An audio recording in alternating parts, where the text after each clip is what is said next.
సంతోషం, దేవునికి స్తోత్రం.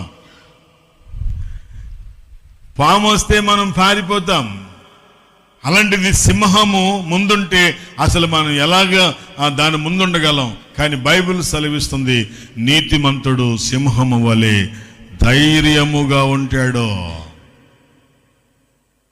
పాపము చేసేవాడు, పాపములో ఉన్నవాడు ధైర్యంగా ఉండలేడు. తన నీడనే తనను నమ్మలేడు, తన నీడే తన శత్రువు అనుకుని భయపడతాడు.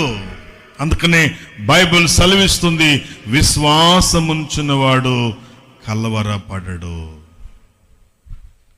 నా దేవుడు ఉన్నాడు, చూసుకుంటాడు. నా ప్రభువు ఉన్నాడు, నడిపిస్తాడు. నేనెవరు నమ్ముకున్నానో తెలుసా? ఏలి అంటాడు, నేనెవరు నమ్ముకున్నానో తెలుసా? జీవము గల దేవుని నమ్ముకున్నాను. 700 మంది బయలు ప్రవక్తలు ఉన్నప్పటికీ కొనుక్కున్న